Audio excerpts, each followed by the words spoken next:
Olá pessoal, tudo bem? Tranquilo? Mais uma vez aqui o professor George Santos, Super-Humana, chegando aí para você.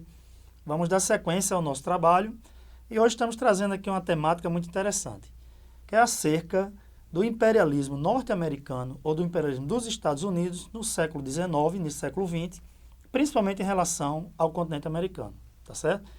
A sociedade norte-americana, né, ou a civilização norte-americana, ela começou a se praticamente forjar, se formar, estruturar, a partir do momento em que houve a colonização das 13 colônias inglesas na América. Quando nós tivemos o processo de independência das 13 colônias entre os anos de 1776 e 1783, por causa do Tratado de Paris, em que a Inglaterra reconhece as antigas 13 colônias enquanto também um Estado nacional, já ali começa a ocorrer alguns debates acerca de algumas temáticas, dentre elas a questão da escravidão. Inclusive, na própria formação da Constituição norte-americana em 1787, haviam alguns que defendiam a possibilidade e a perspectiva de permitir ao negro essa abolição. Lógico, é evidente que predominou uma teoria, né, um propósito maior de manter esse processo escravagista, beleza? Só que ao longo dos anos, a partir de 1787, a população americana ela foi crescendo. Nós tivemos ali um processo de chegada, inclusive, de imigrantes, e isso exigiu que se tivesse a necessidade de ocupar novas áreas. É dentro desse contexto, peço a você agora, meu jovem, minha jovem, que dê uma visualizada no nosso slide, que nós vamos ter esse processo de expansão. Destacamos aqui alguns pontos para que ficasse de forma mais acessível à compreensão de você a partir desse processo de expansão norte-americano. Até a metade do século XIX, a primeira necessidade nos Estados Unidos era resolver alguns problemas internos. Esses problemas solucionados, aí nós vamos ter agora todo um processo de elaboração para expandir-se para fora daqueles espaços que já eram devidamente constituídos. Tranquilo? Então nós temos, por exemplo, uma doutrina, dentre várias dessas doutrinas que foram constituídas no século XIX, tanto pela Europa, quando vai colonizar a África e a Ásia, aqui na América também não ficamos de fora. E os norte-americanos desenvolveram a doutrina chamada Destino Manifesto. O que é isso? A doutrina Destino Manifesto, aqui para o continente americano, ela aparenta, ela tem algo similar ao que foi a doutrina do chamado da missão civilizadora, usada pelos europeus quando resolveram, no processo de neocolonialismo do século XIX, adentrar no continente africano e asiático, assim como também aquele discurso do chamado darwinismo social, tentar justificar a presença europeia na África e na Ásia a partir da obra do Charles Darwin, A Origem das Espécies, né? Mostrando a evolução e que o homem branco, ele naturalmente era superior às demais etnias e que Deus deu a este homem uma missão civilizadora. Aqui na América, quem é que incorpora isso? Os anglo-americanos, ou seja, os que nós chamamos hoje de norte-americanos. Então, os Estados Unidos, eles começam a defender essa ideia, a partir inclusive de uma defesa da própria União, de que eles deveriam ocupar essas áreas em que estavam presentes, no caso aqui da América, principalmente nativos, o que nós chamamos de índios. E também povos de algumas regiões, né, alguns países, que não eram capazes de fazer com que a região tivesse a possibilidade de desenvolvimento. Então, com base nessa doutrina do Destino Manifesto, a primeira vítima nesse processo expansionista dentro do território, que hoje convém denominado Estados Unidos, são os índios, são os nativos. Nações indígenas como Cherokees, Sioux, Comanches, Apaches, essas nações elas praticamente foram dizimadas ao longo desse processo expansionista, porque elas eram tidas como povos primitivos, selvagens, né? Aqueles que, de certa forma, criavam obstáculos ao desenvolvimento da civilização. E cabia a esse homem branco, norte-americano, de herança europeia, estabelecer esse desenvolvimento, estabelecer esse processo civilizatório, tá certo? Dentro desse contexto, nós temos a chamada Marcha para o Oeste. E aí eu quero que você concentre um pouco o seu olhar no slide, porque eu vou expor agora aqui um mapa para que você entenda como é que esse processo expansionista ele se deu. Ele se deu através de ocupação, ele se deu através da compra, mas ele se deu também através da conquista, não é? A ocupação de forma natural, muitas vezes, né, um processo de imigração que se dava por uma necessidade e que em determinado momento um ou outro país que tinha naquele território como um protetorado ou um território seu, findou perdendo porque estava ocupado já por cidadãos de origem americana. Mas nós temos o caso da compra. E aí eu queria que você observasse um detalhe. A partezinha mais roseada, as 13 colônias, é o que era Estados Unidos a partir de 1776, pós-processo de independência. Mas você observe que nós temos ali, ó, através do Tratado de Versalhes, junto com a Inglaterra. Depois aqui, 1803, a compra da Louisiana à França.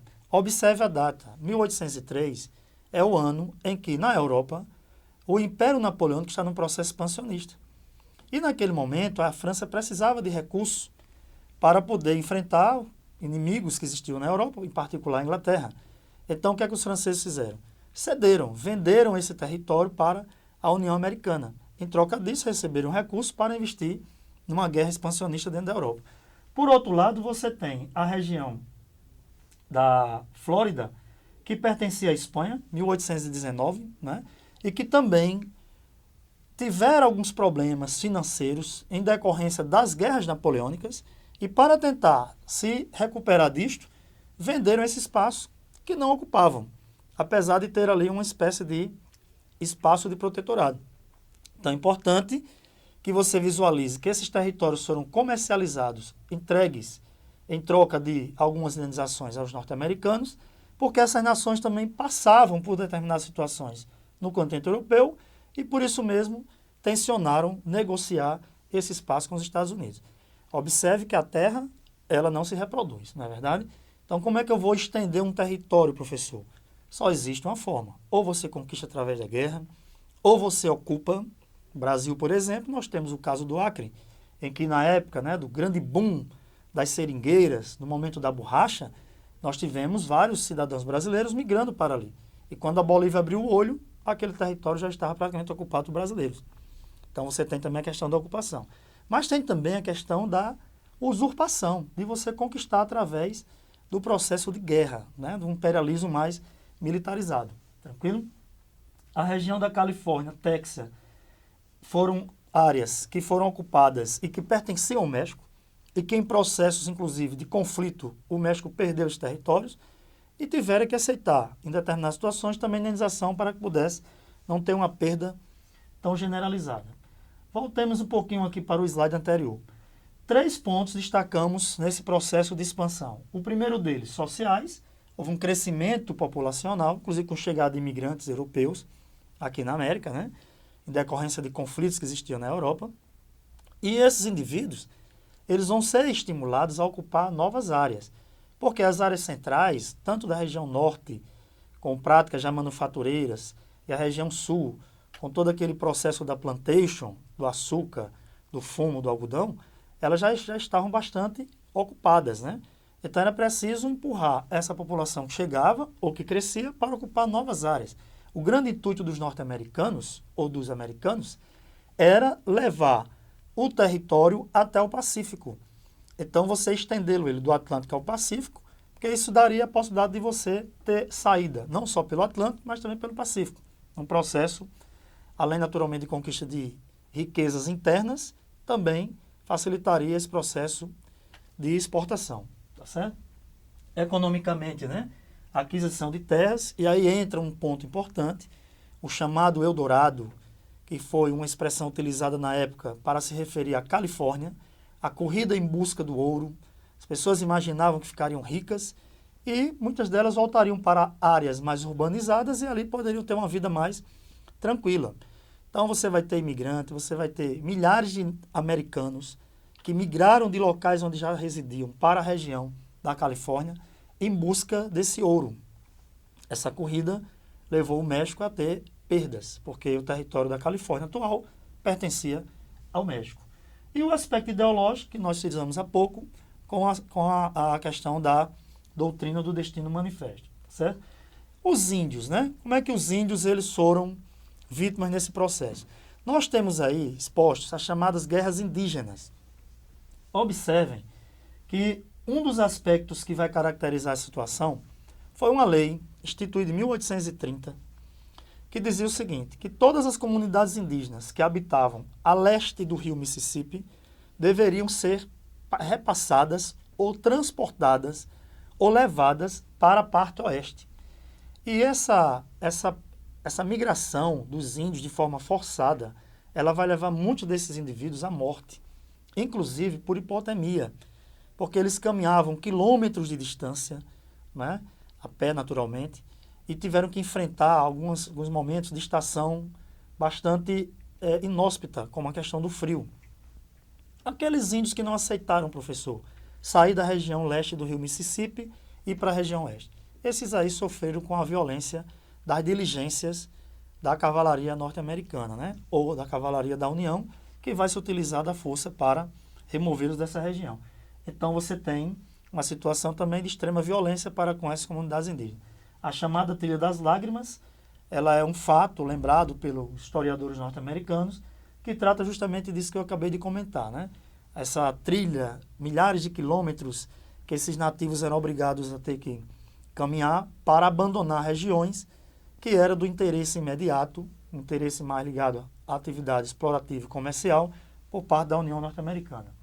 Para que ficasse até um pouco mais latente essa informação. Vocês observem aqui, né? Nova York, partezinha mais a região litorânea, mas aí você vai ver, ó, Detroit, Nova Orleans e a parte um pouco mais lá em cima, já próximo do Canadá, áreas que foram sendo conquistadas, ocupadas ao longo do século XIX, e todo esse processo ele se deu de forma também marcada pela violência, né? Então nós vamos ter uma expansão que é algo fenomenal. Assim como vocês observem, um pouco mais aqui abaixo, nós temos em 1867 o Alasca, que era um território que pertencia à Rússia e que os norte-americanos fizeram uma proposta e adquiriram através da compra também essa região. Existem vários pesquisadores na área aí, né, de fontes de energia que informam que no Alasca existem reservas de petróleo, né, que os americanos estariam no momento guardando essas reservas, enquanto que o mundo aí vai extraindo todos os seus recursos, e os norte-americanos se utilizam muito disso também, certo? Muito bem, então esse é um primeiro momento em que nós vamos observar uma expansão interna, uma consolidação interna desses territórios, e que naturalmente o nativo, o índio, será a principal vítima desse processo expansionista. Um detalhe importante, nessa marcha para o oeste, né, vocês podem visualizar aí uma imagem interessante. Nós temos uma imagem de uma moça trazendo o fio do telégrafo, no braço direito, abaixo do braço direito, a Constituição norte-americana, e ao fundo você vê diligências, as chamadas caravanas, que começam a ocupar as áreas que eram ocupadas pelos índios, assim como também a construção de ferrovias. Como nós hoje temos uma grande preocupação com o meio ambiente, essa imagem que vocês visualizam é uma demonstração latente de que houve também uma grande devastação, porque a ideia era levar para essa região oeste, ao desmatar algumas dessas áreas, ao expulsar os nativos dali, transformar essa área numa área de produção agrícola e também de criação de animais. E isso naturalmente levou essa parte interna dos Estados Unidos, né, que na época não pertencia ao território americano, a uma área de devastação. Tranquilo? Muito bem. Durante esse período, né, passado a metade do século XIX, início da segunda metade, nós vamos ter uma situação que gerará um conflito interno dentro dos Estados Unidos. Desde o período da colonização, a região norte e a região central das colônias foi habitada por pessoas que vieram da Inglaterra fugindo de problemas religiosos, né, conflitos religiosos, fugindo da política de cercamentos. E ali elas desenvolveram uma sociedade mais livre, uma sociedade pautada pelo minifúndio, pelo processo de debate, a formação de assembleias. É tanto que é dali que vai partir a luta pela independência, quando a Inglaterra resolve utilizar-se de práticas e critérios mais mercantilistas. Já a região sul dos Estados Unidos, por ser uma área de clima tropical, esta região permitiu a implantação do projeto da plantation, da grande plantação, com a utilização maciça de mão de obra escrava, e em particular a mão de obra escrava negra. A questão é que o Norte e o Centro, ao longo dos anos, ele foi ganhando corpo no processo de produção manufatureira, de modernização das atividades econômicas, enquanto que o Sul se manteve atrelado a essa grande produção agrícola para exportação. A agroexportação, como era o caso do Brasil colonial.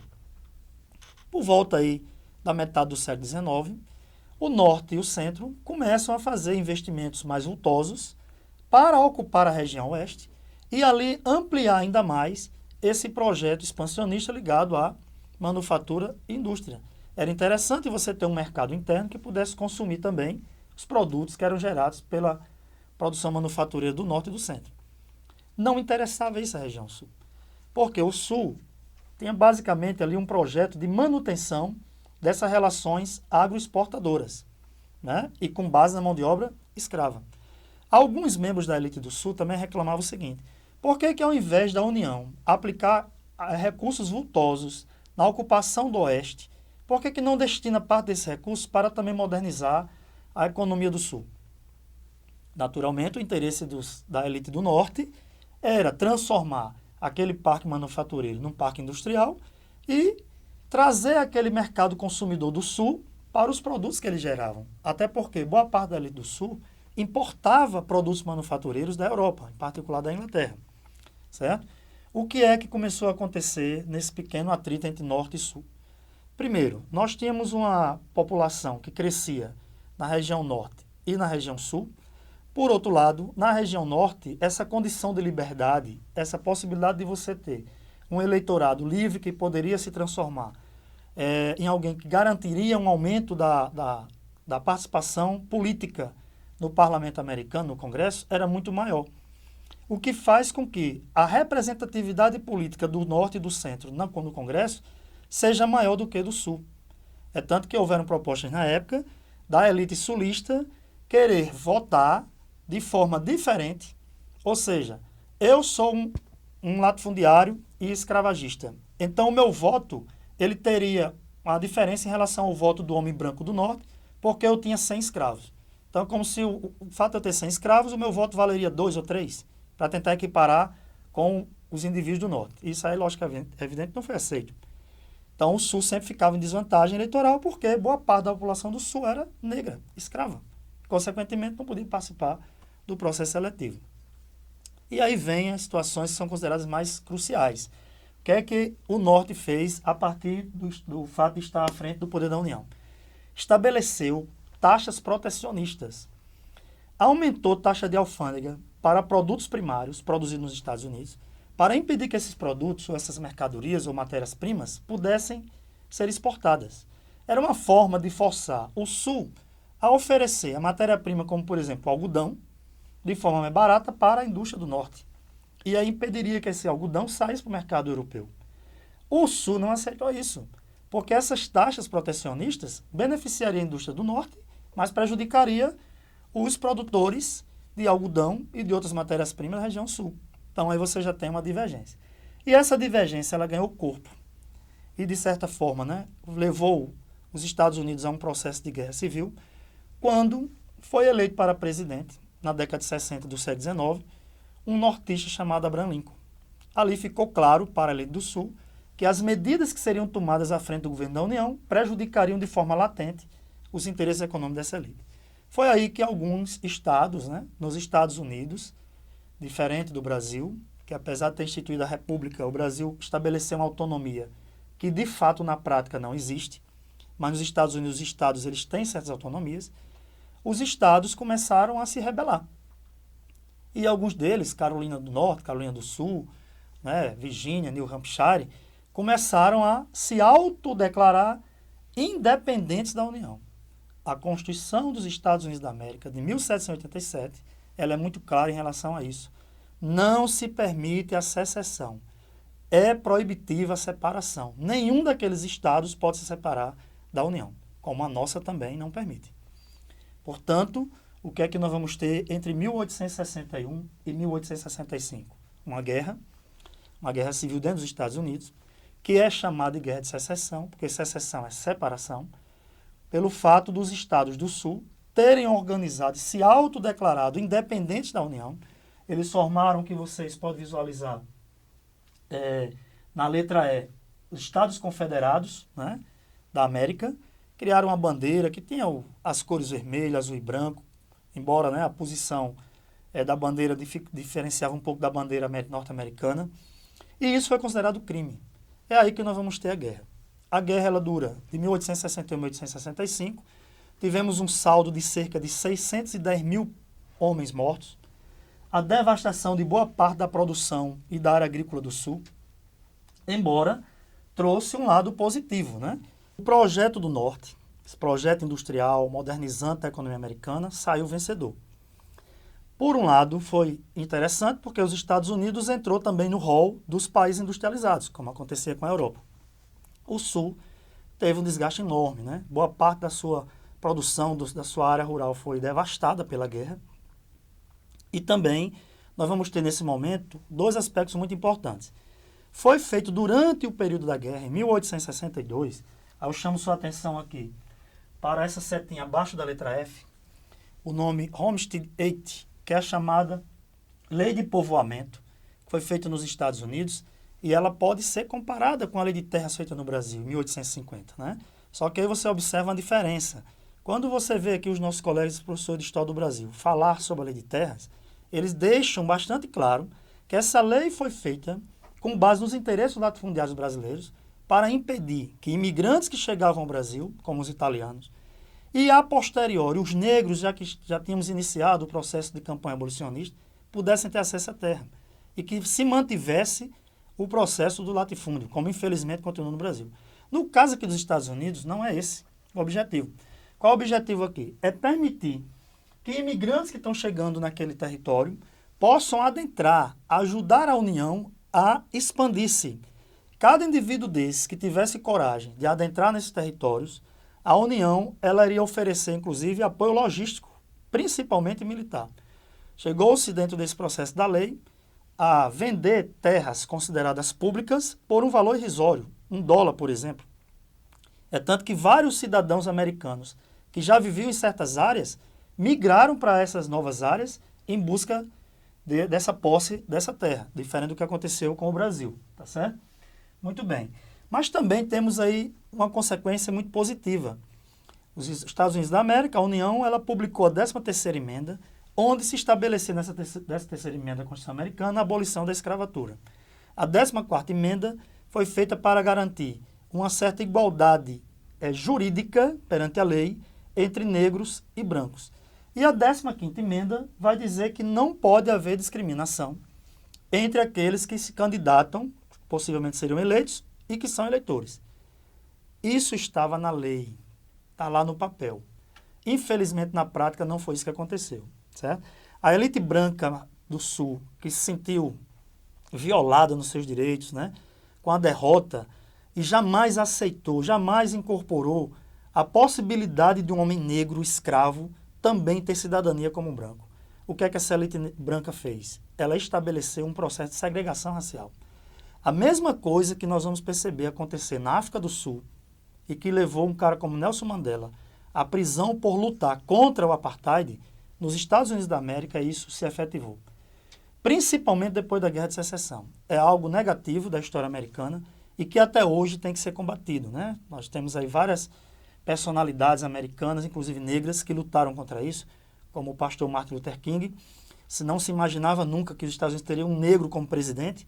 Recentemente o Barack Obama foi eleito, mas ainda é uma mácula, é uma marca, é uma mancha que está no sangue do americano. E, infelizmente, para aqueles que defendem os direitos humanos, isso é real. Existe ainda nos Estados Unidos isso que vocês estão vendo aqui. É crime. A Constituição americana considera crime, o indivíduo tem que ser preso. Mas são pessoas ligadas às elites. E muitas vezes elas cometem esses delitos, elas invadem igrejas, matam negros, estupram negras e não são devidamente punidas pela lei que diz que todos são iguais perante a mesma. Tranquilo? Dando sequência a esse nosso tema, vamos para a segunda parte da aula, que é uma parte também muito interessante. No início do século XIX, 1823, foi desenvolvida nos Estados Unidos uma doutrina do presidente James Monroe. E essa doutrina ela vai dizer o seguinte, ela vai dizer que a América tem que ser para os americanos. Por que que os Estados Unidos lançaram esse conjunto de ideias, né, e práticas? Você não pode desvincular isto do chamado Congresso de Viena, que acontecera na Europa em 1815, depois da derrota de Napoleão, e as elites europeias, principalmente a nobreza, que havia perdido parte do seu poder por causa da expansão do liberalismo, né, dos ideais iluministas, ela vai querer dar um passo para trás.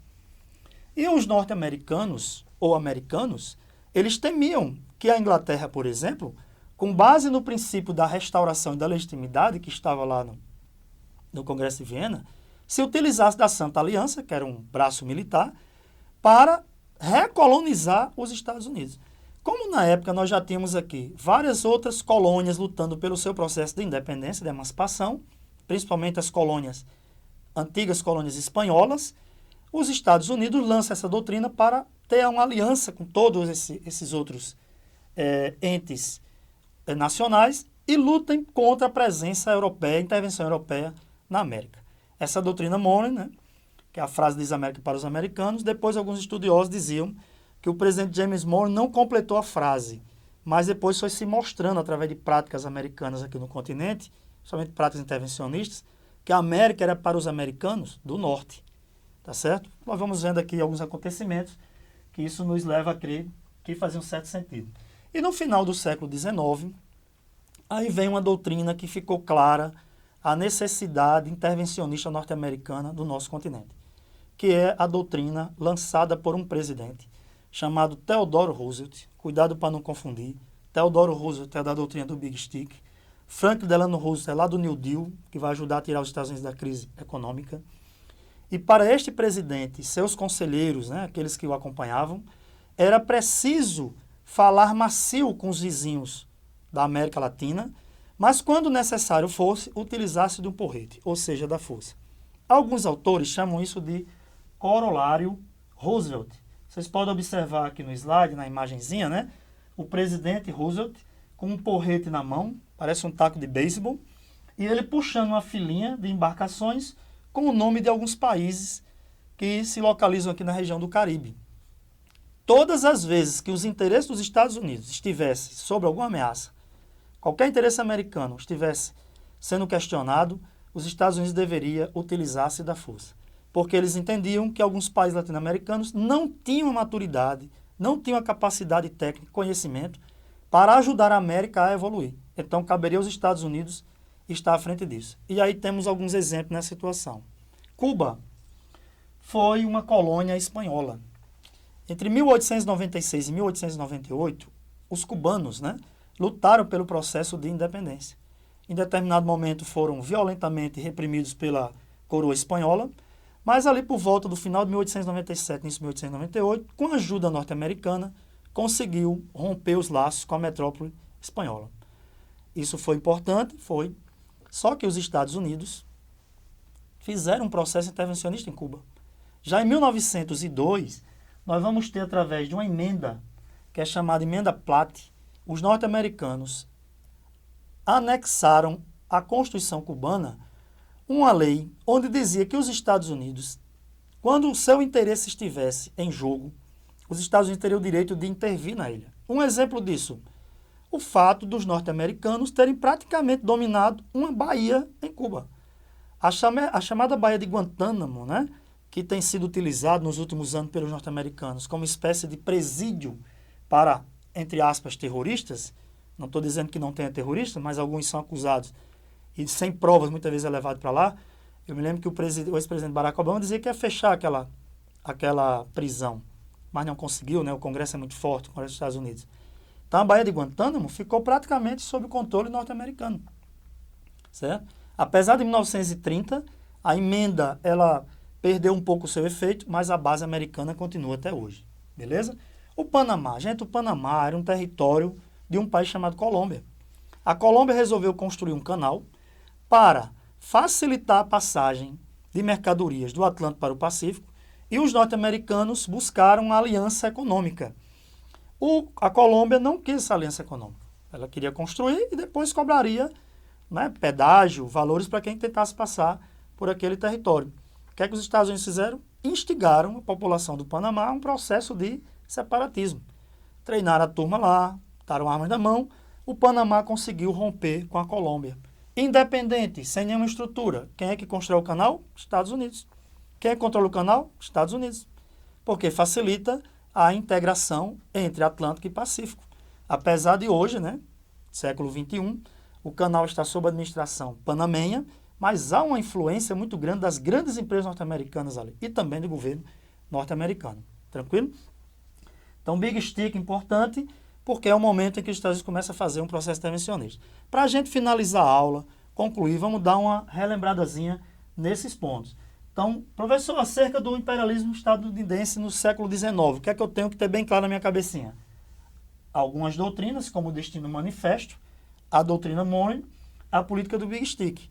O Destino Manifesto, aquela missão civilizadora, né? Os americanos receberam, entre aspas, um fardo para civilizar a América, habitada por selvagens, habitada por nativos, ou países de origem, né? Onde tinha uma mistura racial que não levava em consideração a predominância branca, pelo fato de termos negros e índios, né? Negros trazidos da África e os índios autóctones da região americana.